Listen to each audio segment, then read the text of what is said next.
Okay, well, here we are. We're doing part 2 of our Q&A, Nate, Yep. just because the last one went so long, and I can see there's several questions to go. So There are. I knew we were too long-winded to keep it to one. That's right. So the question we were dealing with had to do with, okay, the animals coming to the ark. Well, if you got one continent, that's easy for them to come. But a question we often get, and one was posed to me last night, is, well, how do we explain how the animals came from the mountains of Ararat, where they got off the ark, to go all the way around the world? Right. Because today we see continents that are separated. So, you'll often hear it said this way: how did the kangaroos get to Australia? Did they just hop, kind of thing? And the answer is yes. But anyway, it needs to be a little bit deeper than that. So I think a key issue that many Christians haven't really contended with is the concept of the Ice Age. See, biblical creationists believe in an Ice Age. We just don't believe in the evolutionary timescale. Right. But I encourage people just to go, on Google and put up map of the Ice Age. And what you'll see is a world map, and they'll show what the continents are today, and they'll show how far the continents spread out and how connected they are at the height of the Ice Age. Now, understand it, for people that are listening, an Ice Age doesn't mean the whole Earth is covered in ice. Right. It means that, the glaciers started and grew, came to a certain point, and then retreated. That's right. Right? Which, just as a side note, which is worth talking about with the sort of climate alarmism that is all over the world right now, talking about the moving glaciers and such. Right. The recognition that glaciers have moved throughout history and life has survived through history is actually an important feature of understanding. There's some cyclical things or it's worth mentioning, but continue. Sure. Yeah. So what you'll see is at the height of the Ice Age, the continents are actually all connected. So there's land bridges, we'll call them, between there, which gives you an understanding of how the creatures could have spread out from one central point all over. You see, you need 2, at least, very specific mechanisms in order to create an Ice Age. So some people have proposed, perhaps the sun was a little cooler in the past and that caused an Ice Age. Well, it's not going to work. It would create a frozen, barren tundra on the Earth. What's so specific about the Ice Age is you needed these glaciers to grow, right? Yep. And so that meant, where'd the water come from? At the height of the Ice Age, there was a lot of water on the Earth in the form of ice and snow. So that came from our oceans. Well, then what would cause that? You need 2 things. You need warmer oceans. You need cooler land masses. What event could have provided those 2 things? The flood. Right. Because again, we've talked about the fountains of the Great Deep bursting open. That alludes to a lot of tectonic activity. And so you look at things like Mount St. Helens, for example. When Mount St. Helens blew up in 1980, we were getting cloud cover in southern Ontario here because of all the ash and dust that was thrown up into the air. And that's just one little volcano. So you picture at the time of the flood, if there was a lot of that activity, at the end of the flood, you've got the perfect situation to start an Ice Age cycle because the oceans are now slightly warmer because of the tectonic activity, and you've got a lot of this dust going up. As a matter of fact, I think it was about 9 years ago now, a volcano blew up. I think it was in Iceland. And the planes, they had to stop planes from going through that area because the dust and stuff was gumming up the engines. Oh, interesting. Right? Yeah. But it doesn't just gum up engines. It reflects sunlight. It makes the area cooler, right? It changes the temperature. So a lot of precipitation happens when you've got warmer oceans. But when it falls, it forms in the form of snow, ice, etc. That's going to set up that cycle where all of a sudden the glaciers start to grow, gets to a certain peak, that dust finally dissipates, and all of a sudden it starts to retreat. So the flood has great explanatory power for not only the Ice Age, the physical evidence of an Ice Age, which is things like till deposits and moraines. Yep. You ever been driving along and you look out into a field and it's so flat, and all of a sudden there's this big chunk of boulder there, and you're like, that fall out of the sky. No, it probably, as the glaciers retreated, it melts and it drops this stuff because as it's building, it's actually scouring up stuff. It's getting caught up into the ice, and as it melts, it drops it down. So that's the physical evidence, and rocks having been scraped over one another, etc. So it explains the Ice Age, but it also explains animal dispersion. The fact that from one central point, when all the continents are interconnected, the creatures could have spread out randomly and went to different places. As far as the speed, because a lot of times people were like, yeah, but how fast can creatures go? I just picked up 2 examples, both from Australia. And the first is rabbits in Australia. So prior to 1788, they didn't have rabbits in Australia. And then they started bringing them over. Well, let me see. I'll just go through it real quick here and give you so basically in 51 years, rabbits from one central point in Australia have spread out over the entire continent. Now, when I went to Australia, I was kind of surprised because in my head, I was like, oh, that's that island down right down there. If you look at the landmass of Australia, it basically fits on top of Canada. Like it's huge. It's a huge place. So in less than 51 years, you've got a species get introduced and they flood the entire continent, right? You're talking centuries and centuries after the ark lands that creatures could have spread out all over the earth. Another example was cane toads. And we're talking toads now. So in March 1937, they introduced cane toads into Australia to eat some kind of beetle that was, affecting crops or something. Well, they gave themselves a huge headache because these toads now, which are poisonous, have spread out. And by today, 2022, they've spread out over 2/3 of the landmass of Australia. Toads, like. Yep. Right? You're talking, they're not the running fastest moving things. Exactly. So it's actually quite easy to understand once you understand that Ice Age component and the fact that the land bridges would have been there and so on, how you could explain animal dispersion from one central point. And I think, again, this is what I've joked throughout this series sometimes that, in some cases, Sunday school flannel graph charts and pictures have not done us any help. Not only does it often show the time prior to the flood, very primitive, which I think we have a question about that, so we can get to that later. But but you also have this sort of Noah comes out, and there's this this almost paradise, right? He's stepping out into a new Eden. Right. But you alluded to this in our first video, and I think it's important to note that Noah came out to a devastated earth, death, and destruction, and just a totally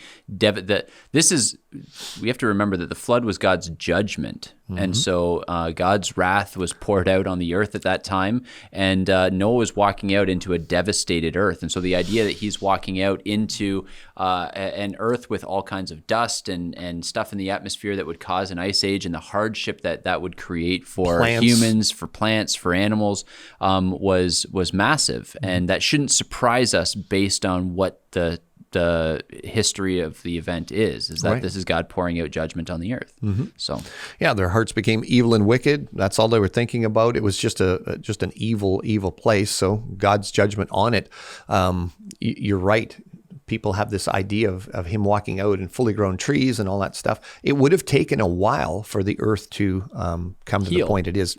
Heal is exactly right. But you still see the wounds, quote unquote. Yeah. I've flown across the Badlands, when you head out to Alberta and stuff like that, and you're flying over and you look down and I'm like, there was a massive amount of water that just scoured you can see it. The features are still there. Yeah, absolutely. Okay, so we're going to jump into some other questions, different categories here. So I'm going to read the 3 questions together because they all kind of can be answered with the same general idea. They're about vegetation, They're about vegetation, yeah. So I'll just read them together so we're honoring each person's question. There are some slight variations, but we'll kind of answer these things together. So the first one is, how do I answer the question of how the vegetation survived the flood to skeptics? I know Noah would have gathered seeds of everything, but how did the dove bring back an olive leaf after the floods had subsided? Next question is, if all the land was submerged for all that time, how did the non-aquatic vegetation survive? The dove brought back an olive twig so that that olive tree was thriving, and in leaf as the water subsided. Plants that grow on dry land can only survive for a short time underwater. And the last question, God preserved each kind of animal, but were there vegetation types that did not survive the flood? So there's a couple variations there, but we're talking about vegetation. How did the vegetation survive? how is it that there was this seemingly thriving olive tree that the dove brought back? Right. And then the question is, was there vegetation that did not survive the flood? So yeah. So right off the bat, I would definitely say there's good evidence that many plants did not survive the flood. Right. Species that we see in the fossil record don't seem to be represented today. Okay.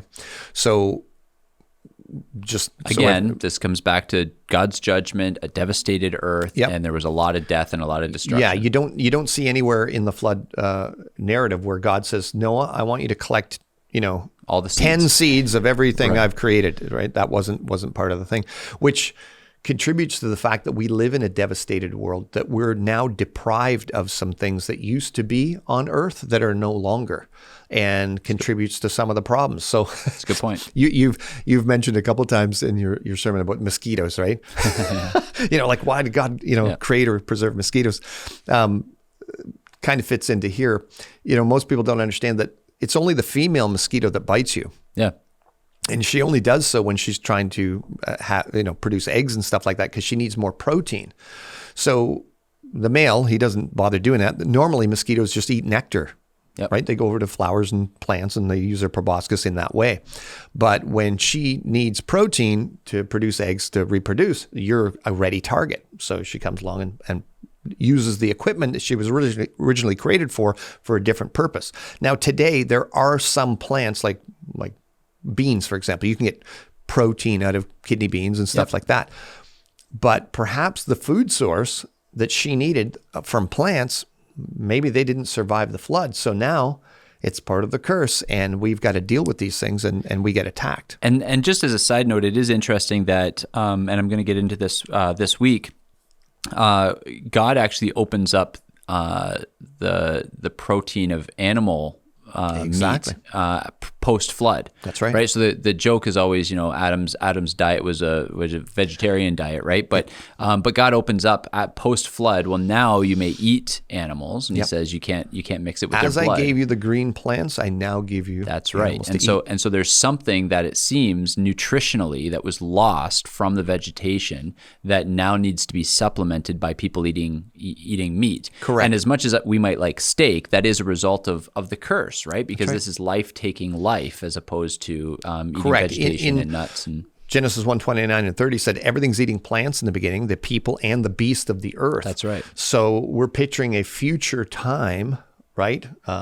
New heavens, new earth, where we're not going to be killing animals because it's brutal. I mean, as much as I like a good steak, I wouldn't want to go down to the slaughterhouse, watch them put a cow into the slot and take a bolt and drive it through its head prior to me eating my steak, because I like that separation of not having to think about that while I just enjoy my steak, and you almost have to force yourself not to, because it's disgusting, really, because it's death and we don't like death and all those types of things. So I think that's a really good point you made. And it's also not just nutritionally, perhaps, but God wanting to preserve, people. Think about the people that were, the languages get confused and you're moving around the earth and then you get trapped in a very cold environment. So let's say you're an Inuit, right? And God says, no, you can't eat meat. Well, you're dead because there's not enough plants there to eat. Absolutely. So those are other things, but he wants to preserve people. Life, Okay, so back to the idea of plants surviving and stuff like that. It was actually Charles Darwin that helped solve one of these questions. Isn't that funny? Yeah, because he did a lot of studies on taking plants, seeds, putting them in salt water and seeing if they could survive.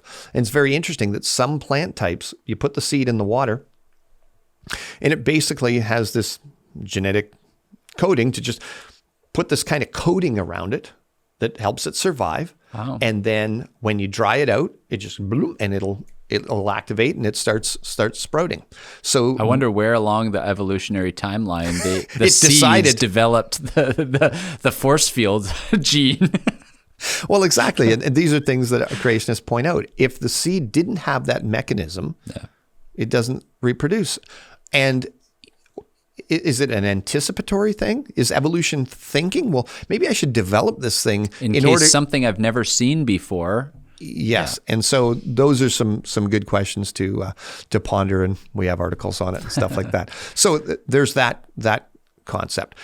Many seeds, you think of the devastation that's caused by just local floods today, when, even 3 days of torrential rain and all the biomass and all the plants and stuff like that, it creates floating log mats. It creates whole groups of broken plants and trees and stuff like that, where animals have actually been shown to get trapped on, and then they separate from the land, and these animals are like on these little floating islands, and they'll arrive at another island, get off, and all of a sudden there's a new population start. And that's been observed in real time. So seeds and things like that also we're thinking survived that way. And then also many plants are capable of asexual sprouting that go on to produce seeds. And as far as the olive tree, because that's what people always bring up. Times, yeah. So olive trees are propagated commercially from cuttings. That's how they. I didn't know that. Yeah, for thousands of years now, they've done that, right? So you want an olive tree, they'll give you a cutting from an olive tree, because the olive tree is one of the hardiest of the horticultural plants on Earth, and so. We've got to remember too that there was an olive leaf that was brought back. Yep. Not a branch from not a big old branch from a fully mature tree, but think of one of these cuttings, right? Because all these broken up things and stuff like that, and the waters start to recede, and the pieces of plant fall down, and the cuttings there, and you get a leaf, and the dove brings it back, and Noah says, "Oh, okay, here's a sign that life has at least started to regenerate." Well, and you notice that in the story, Noah doesn't get off the ark right away, so he doesn't say, "Oh, hey, there's fully formed trees for us to go and play in," right? That's right. He still waits after that. Yeah. And this also brings up the concept of do we expect to find the ark? Well, personally, we don't. Okay. Answers in Genesis. That's one of the episodes I do on the Genesis account. 5 times the ark has been found. Well, guess what? It's never been found. That's right. And we don't think it would have been found, because as they get out of the ark, and okay, you've got some plants starting to regrow and stuff like that. They're probably still relying on food sources they brought with them. Of course, we would expect Noah to have brought a lot of seeds, because he's going to. Well, as a matter of fact, the Bible says he planted a vineyard. That's right. He knew what was important. Yeah, exactly. Well, I mean, as a matter of fact, Proverbs talks about that, right? Cultivate your fields first, then build your home. That's right. And as they do start building their home, there's a whole bunch of hewn wood sitting there. That's right. So why wouldn't they just repurpose that, in the beginning for the first couple of years? Building shelter, fires, all that stuff, right? They're having babies. They're starting to repopulate. Yeah, They start a lot of cribs. Out. Yeah, a lot of cribs. Things Go like for that. wood cribs. Yeah.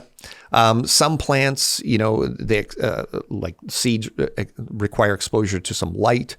They don't germinate if they don't have enough oxygen. So again, as the waters start to recede and all these bits of flotsam and jetsam, come down to the earth, that's where you're going to get your plants to come back. But I think some people's heads are just like, well, there's no way plants could have survived. No, there's demonstrable experiments, like I said, even by Charles Darwin, that have been done that demonstrate that no, they can last for very long periods in water.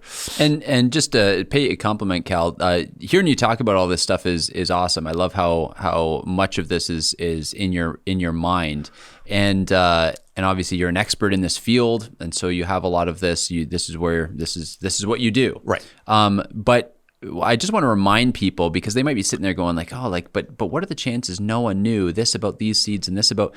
Remember that Noah is 600 years old when the flood came. And so he had a lot of experience. You think about the wisdom. You go talk to an old retired farmer, right? And you talk about the things they know that we don't know. Most of them are handymen. Most of them have fixed. They know plumbing. They know electrical. Man. They know. Yeah, that's right. This whole modern idea of specialization is a modern concept, quite frankly.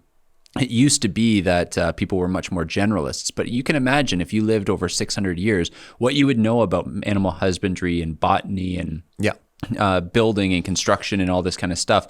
Because not only was he 600 years old, but he was 600 years old in a body that was still strong and vibrant. That's right. And he was a man who walked with God, which means the beginning of wisdom. The fear of God is the beginning of wisdom, which means he was a wise man. Yep.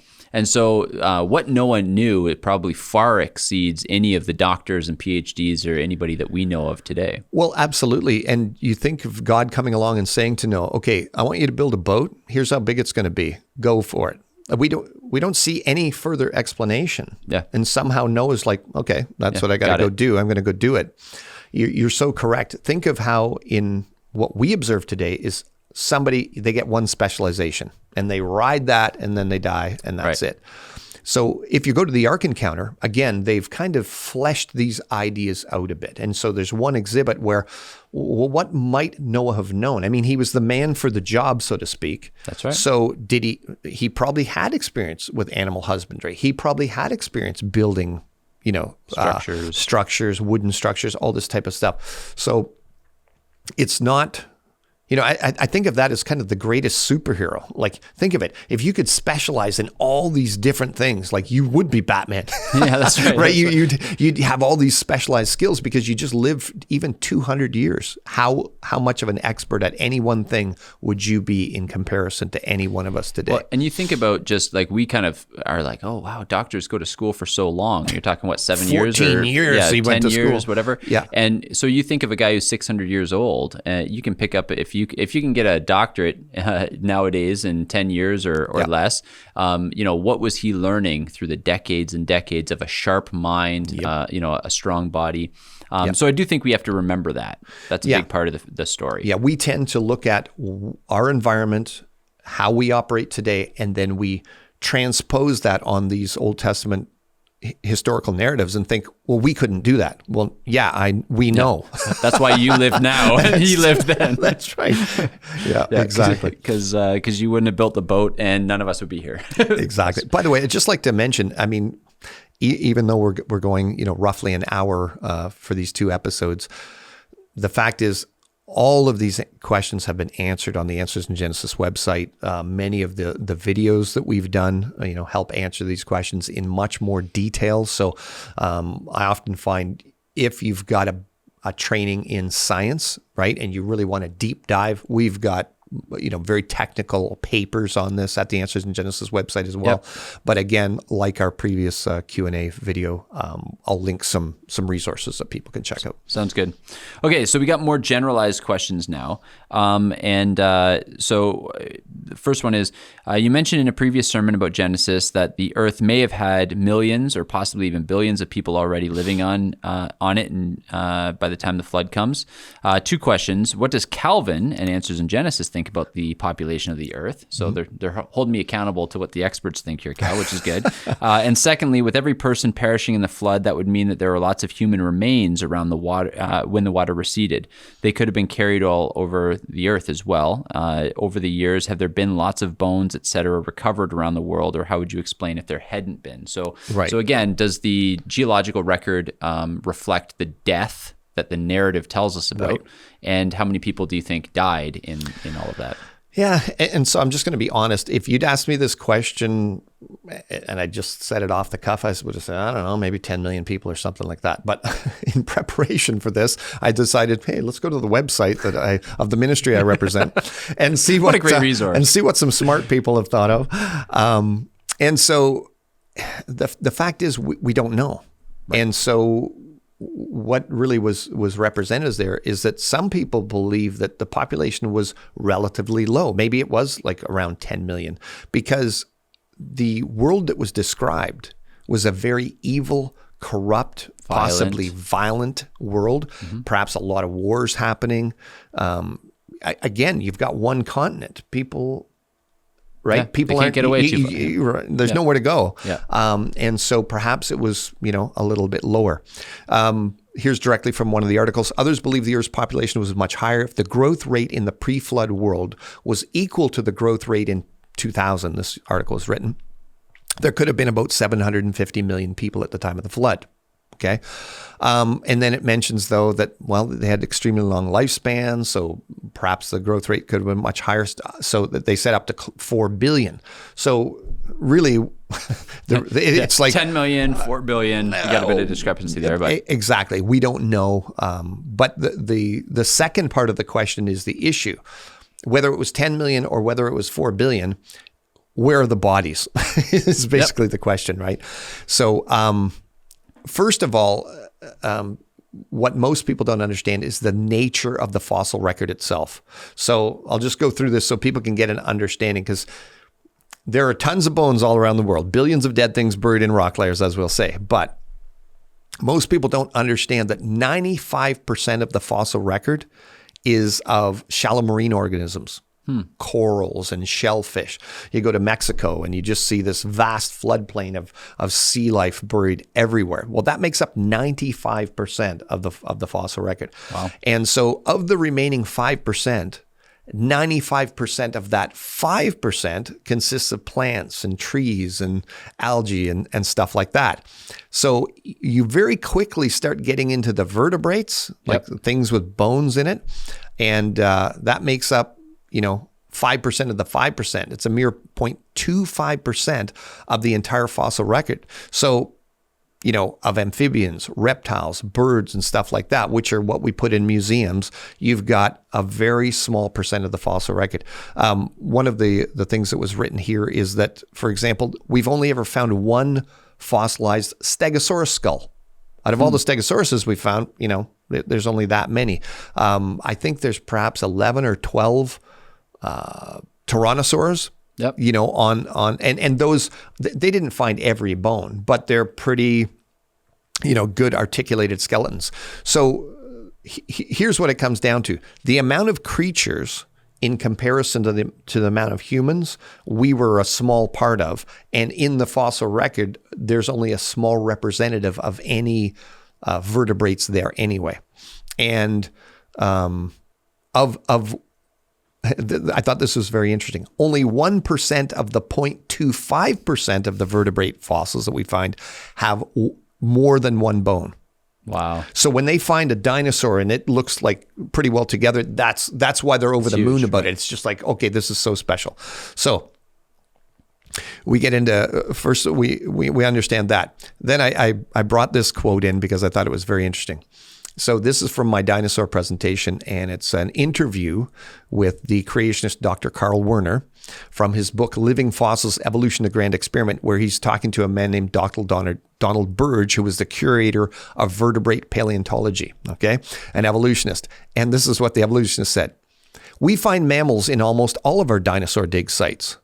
These were not noticed years ago." If people refer to part one of our conversation, I talked about how the fact they found beavers and ducks and badgers and platypus in the same layers as dinosaurs. So they coexisted even according to the evolutionists. Right. And this is a fellow that's confirming that, because most people aren't aware that dinosaurs lived with beavers, right? Yep. And then he says, "We have about 20,000 pounds of bentonite clay that is mammal fossils we're just trying to give away to some researcher. It's not that they're not important. It's just that you only live once, and I specialize in something other than mammals. I specialize in reptiles and dinosaurs." I think this is a very that's interesting, illuminating quote. Totally. Here's what the evolutionist is saying. Yeah, we've got all sorts of mammals mixed in with dinosaurs, but I just look at the dinosaur bones. So they're not even correlating. One thing I've said from stage over for years now is I'm so looking for that next generation of Christian young people that really are gifted, scientifically, to get equipped with biblical apologetics so that they can go to university and withstand secular indoctrination, but get out into the field and see what is mixed with those bones that gives glory to God. That's right. And shows that God's word is true. So what I'm kind of getting at here is, these weren't noticed years ago. Well, why weren't they noticed? When I grew up and I was looking at dinosaur books, when I was an atheist, I loved dinosaurs and evolution. I knew all the stories and stuff. They never once mentioned there were mammals mixed in. Well, why didn't you notice them? You didn't notice them because you don't find what you're not looking for. That's right. Right? So now that it's just become obvious in a sense. It's just like, it's just too overwhelming. Oh, by the way, that we found beavers with dinosaurs. Okay, so can you put that in the next Jurassic Park, please? that would be very interesting, wouldn't it? Yeah. And so here's another quote. For example, a 5 million year old piece of bone that was thought to be the collarbone of a human-like creature, they actually found out to be a dolphin rib. Okay, so again, you're not finding what you're not looking for. Okay, so we were looking for hominids, we were looking for ape man, so we found. Oh no, it turns out to be a dolphin rib. So. Again, have we found human remains? I would say there's not one, rock solid case that you could sit down there and throw it out there.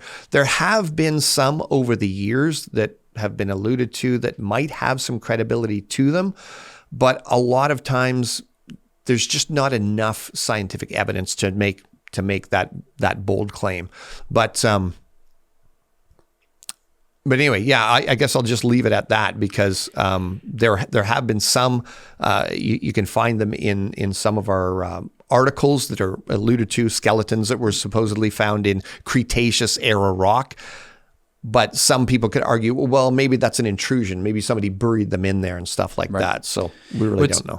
What's interesting, though, is that again, when you think through what the text actually says, you got to make sure that you're coming to the Bible first and then drawing your conclusions. So again, this was a cataclysmic event. There was a lot of violence, and again, Noah's walking off the earth and there's dead things everywhere, right? It's not that everything got buried, right? Not everything got buried in a catastrophic way where things got fossilized. Exactly. And here's the thing, people are smart. And they're going to try to survive, and they're capable of survival the longest out of all the creatures, right? So the thing about bodies is they float and bloat in water. Yep. And those things that aren't buried, if you're floating on the surface, you just get destroyed and fall to pieces. That's why finding an articulated skeleton of anything is very, very rare. Right. Okay. So when you take up the amount of people that might have been there, so let's say it's 10 million, let's say it's 750 million. How many of them actually got buried? And then what people want to see is, look, here's a human skeleton and here's a dinosaur. Riding one in. That's what they want to find because they want that absolute solid evidence to prove it, right? Right. But years ago, I was talking to a geologist friend of mine who apparently had been in conversation with a evolutionist. And he'd asked the evolutionist, well, what would prove to you that evolution isn't true? And he said, if you could find a human footprint next to a dinosaur footprint, that'd do it for me. Well, years ago in the Paluxy River, creationists were showing pictures of what appeared to be to them human footprints and dinosaur footprints. Now, personally myself, having looked into it, and the Answers in Genesis ministry looking into it, we don't give that any credence. Okay. We just don't think it's good enough evidence to. But many creationists have proven it. But at the time when this was, being investigated, my friend talked to his evolutionary friend and just said, "So, what if this turns out to be true?" And the fellow said, "Well, I've considered this, and I think if this turns out to be true, we'll have proven time travel." Wow. Would rather believe in time travel than creation. Well, yeah. Think it through though, right? Okay, we're evolving, we get smarter. In the future, we develop time travel. So then we get into a time machine, we go back and we visit the dinosaurs, we take off our flip-flops and we're, sliding around with it. And this brings out the nature of this whole creation evolution debate. Yeah. We're not talking about science, the type of science that determines like what water boils at sea level on the planet. You put the pot on, you put it in, and you repeat the experiment. We're looking at things in the present, trying to figure out what happened in the past. We're saying God's word is a reliable source of information. The evolutionists are making up a history as they go. Yeah. So God did also say that he was going to blot out man from the earth, right? And some people say, yeah, but the creatures and stuff, but man is accountable to God in a different way. That's right. Because of sin. Yep. Animals can act in a corrupted way, but we don't look at a great white shark and say, wow, look at how he's sinning right now, chomping on my leg. We're saying, no, we live in a sin-cursed world. originally he wouldn't have been doing that, etc. So perhaps it just God wiped everything out. But I think it's more of a statistical thing. Comparison to the number of people, to the number of animals on the planet at the time, which ones would have not got buried quickly? Because the reason why 95% of the fossil records of marine organisms is because that's what's going to get buried first. Mm-hmm. Right? Turbidity currents, things getting hit, then you're going to get amphibians, and then it's kind of going to work up that scale to the creatures that are inland and stuff like that, and humans being able to cling to pieces of wood and all that kind of stuff.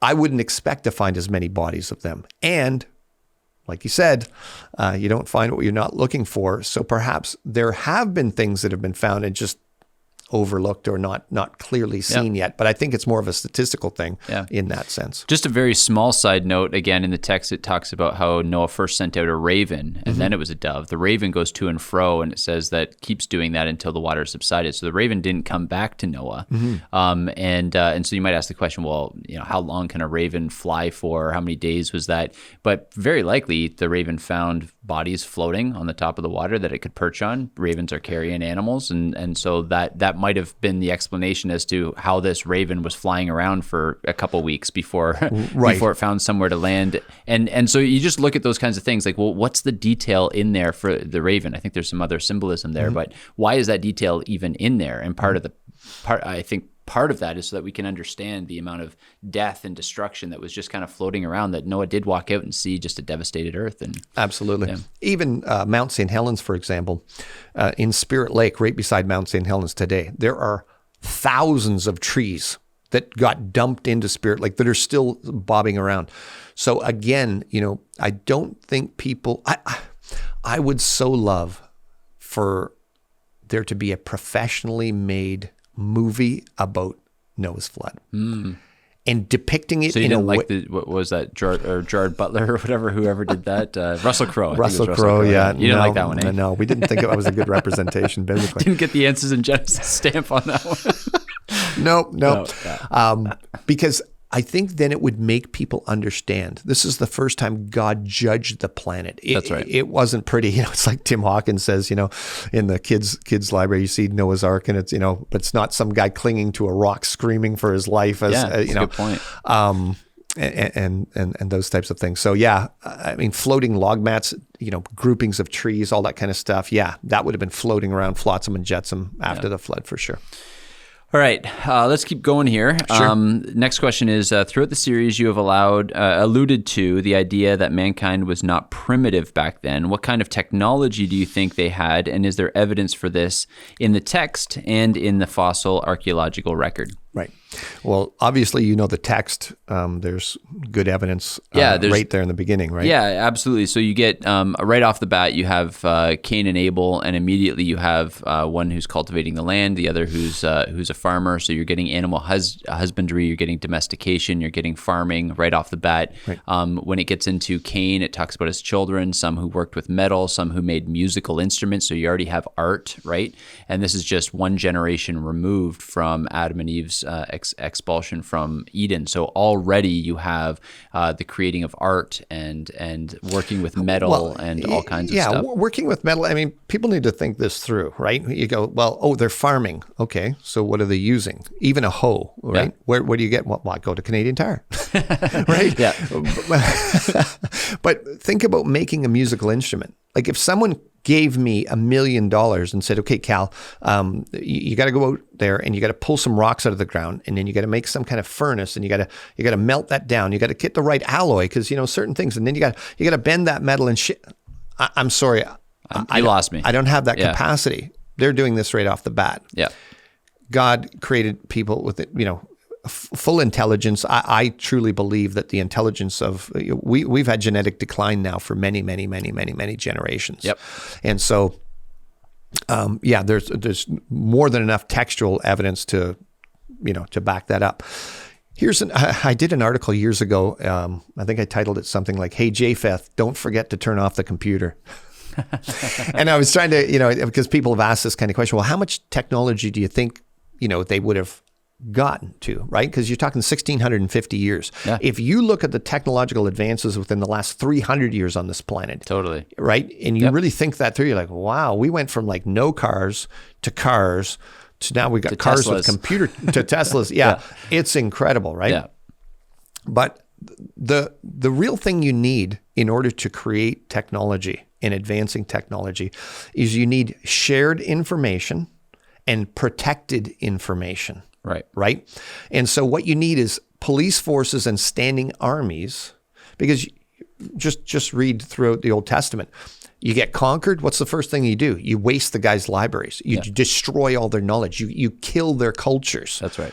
That's what they did. Yep. So, today we stand on the shoulders of giants and we continue and we go, wow, we're really smart. But the thing is, I don't know anything about how my smartphone actually works personally. I have no clue. Yeah. I get the concept of the internet, but I'm like, when I really think about it, I'm like, no. So we think we're smart, but we're relying on a phone that's called a smartphone. So we should think that through. But anyway, so that's the thing. Did they have high technology? Obviously, because Noah built a giant ark, which would have taken a lot of craftsmanship.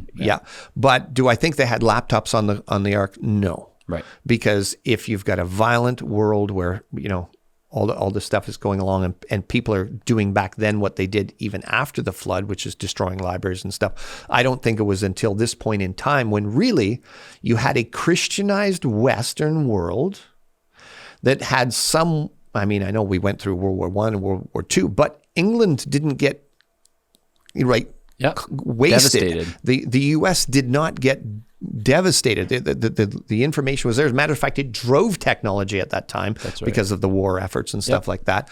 And that technology was kept and built upon.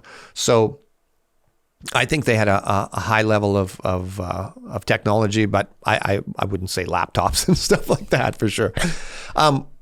So in my article, I talked about a device that had been found. So I'll just read this part. It'll further the point. So they found this device made somewhere between 150 BC and 100 BC, discovered in a shipwreck in 1901 off the Greek island of Antikythera. And so this device, they said, was just extraordinary, and the mechanics would just make your jaw drop, et cetera, et cetera. But what it was an analog computer. And it had a differential gear common that we see in automobiles today. So this is why the discovery of this device just blew their minds, because the intricacy of this thing is compared to an 18th century clock. But the point that they made, and this is directly from the article, the greater question puzzling scientists is how such a useful device could have disappeared entirely from the archaeological record, so much so that no record of anything as complex appears for another 1,000 years. See, they created that way back then, but there's no evidence that there was anything until now. And so we think, until we found that device, there's no evidence of those people being that smart. Oh no, they actually had an analog computer. Right. They used gear systems like we use in modern automobiles. But until you make the discovery, we think, we're getting smarter as time goes on. No, they had that technology back then. Right. So here's just an example that we can use to point that kind of thing out to people. And people, this is just a kind of tag on a theological point here, is this is one of the reasons, and there's lots of other reasons, I won't get into all of them, but one of the reasons God has even his people devastate the culture of some of the cultures that they're driving out of the promised land is because the technological advancements, the knowledge that would have been accumulated in those cultures were wicked, were evil, right? And so God is devastating a culture that's wicked as well, which is what he does in Noah's flood. But that idea that a culture would be destroyed rather than standing on the shoulders of the giants, as you alluded to, is a very interesting one. Yep. Okay. Do you have more to say on that? No, that's great. I think we're hitting the right time, because I think this is the last of the questions. Yes, it is. So in Calvin's talk, he said that he believed in dragons. Nate has said the same, and that the Nephilim were giants. Does the fossil record support a widespread belief in dragons, giants, etc.? Right. So when I saw the question, just the way it was phrased, I don't know for sure, but a lot of times when you just use the word dragon or giants, we get this kind of fantasy world type Totally. image Lord of in the our head. Rings, So a giant smog. Yeah, a 30-foot tall person or a dragon, that kind of thing. And so both in our presentations, Answers in Genesis has always made this equation between dragons being what we now call dinosaurs. Right. So it's what people saw in history, because people groups from around the world have in their historical narratives that their ancestors saw these huge reptilian beasts, right? And so in the Bible, you see many, you look up the King James Version of the Bible, go to Bible Gateway, for example, type in keyword dragon, then you see often it's referenced as just dragon generically, and not simply as an allusion to Satan. It's like the dragon and the owl in the wilderness or whatever it was, right? So when we say dragon, that's what we're talking about. These, we've got physical representations with bones of these creatures. We just say what we now call dinosaurs were the dragons. As far as the giants, the 3rd chapter of Deuteronomy contains this story of the king of the Amorites, Og, right, and the king of Bashan, and we learned some interesting details about Og, right? I'm sure you've looked into this. And he's got a bed. We don't know if it was his bed or it was his coffin or whatever. But anyway, it's 9 cubits in length and 4 cubits in width. Well, that's about 13 and a half feet long and 6 feet wide. So whatever it was, he was placed on it or he slept on it or whatever like that. Now, I'm 6'1", and I sleep in a bed that's longer than 6'1", because I don't want my feet sticking out over the edge and stuff like that. But if you think of the size of this guy, right? 10 feet tall. I mean, Goliath was 9.5 feet tall. Right. So is there indications of giants in the Bible? Well, yeah, but we're not talking about a 30-foot tall or 100-foot tall. We're not talking Godzilla here. Right. We're talking about a giant person and compared to the average person that was at the time.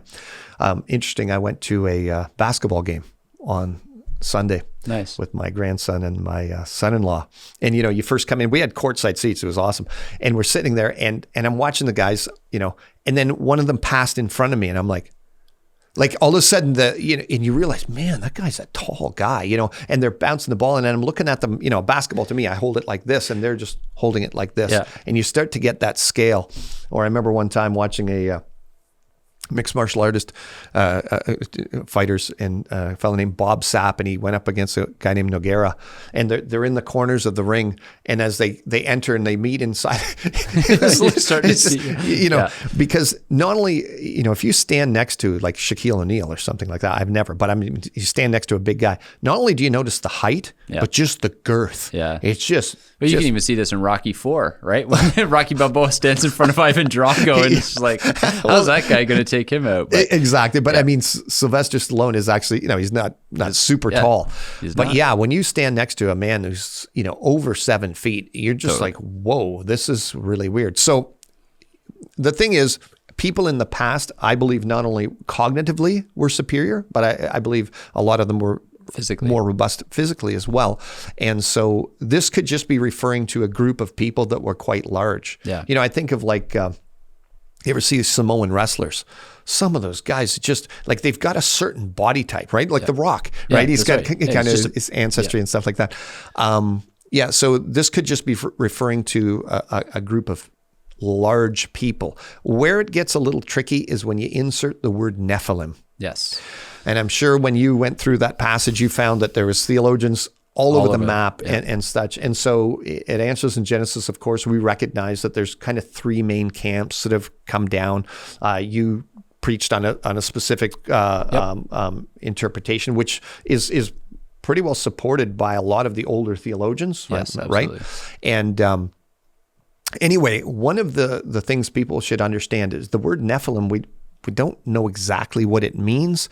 Kind of, fallen one, or that's, or we look at seed of the fallen one, perhaps. There's some derivatives there in the Hebrew, but in Genesis 6, there's no reference to the Nephilim being giants.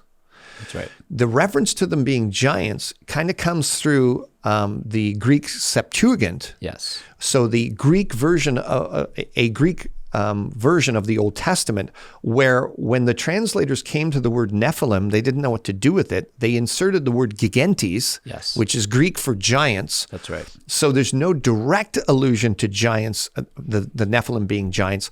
But then in the report, when the boys go out and look into the promise and they come back, they give this report and they say, well, there's these Nephilim, we're like grasshoppers in their eyes and stuff. And so people have gotten a bit confused. And I think one of the things to note is that in the actual text in Genesis 6, it talks about the Nephilim, and it doesn't say that they were giants. It says that in the original text, what it says is that they were men of renown, right? And so the interpretation that I preached on, the interpretation that I think is most faithful to the text, is the idea that the Nephilim are the spawns of this celestial human intermarriage. I think that's well supported in Genesis chapter 6, verses 1-4, and the way that the word Ben Elohim, which is sons of God, is used elsewhere in Scripture. But whatever you have these renowned men. You have these sort of heroes of old, right? And so whatever they were, whether it was their physical stature that was impressive, or what they accomplished, or the way in which people thought of them, something is renowned about them, but it doesn't necessarily say.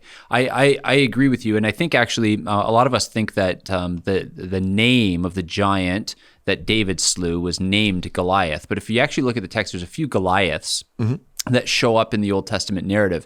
And it seems, if you look into it, that Goliath is not a proper name, but Goliath is actually a title, that within the Philistine army, that the Goliaths were these large men, right? So 9 feet tall, right? Again, not 30 feet tall, but 9 feet tall. And I wouldn't want to fight a guy who's 9 foot tall. That's why we have weight classes and such in mixed martial arts nowadays. But but the idea here is that throughout human history, there's been variants of all kinds. You talked about the variants of people that we have on record. That's right. And so I think what we're seeing here is that throughout human history, there are all kinds of shapes and sizes to the people in which God created. I do think that we have to, as Christians, believe what the text says. So we believe in people who are 9.5 feet tall, because that's what the text tells us. And we've got people today that reach close to those. Pretty close, absolutely. And also remember, as you said, genetic mutations, the effects of sin, the shorter lifespans. There's all kinds of things that could be factors into that. Exactly. But I would say, we do. There is a supernatural text in front of us, and there are logical explanations for it. But we have to start with the text, believe what the text says, and then dig into it. So it might seem fantastic when it says, Nate and Cal believe in dragons.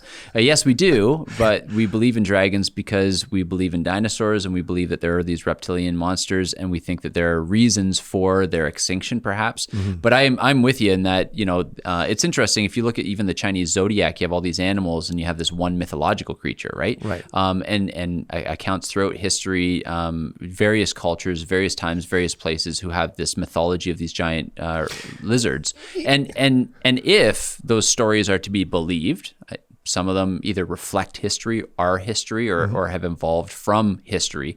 The idea is that not only was it sort of a prestigious thing to slay a dragon, but you think of what St. George and the Dragon. Exactly. You also think what one thing humans do is we eliminate threats. And if these giant reptiles are threats to they would go out on a hunting party. So it's not unfeasible to think that these things became extinct simply because as humans went around the world, we eliminate other threats.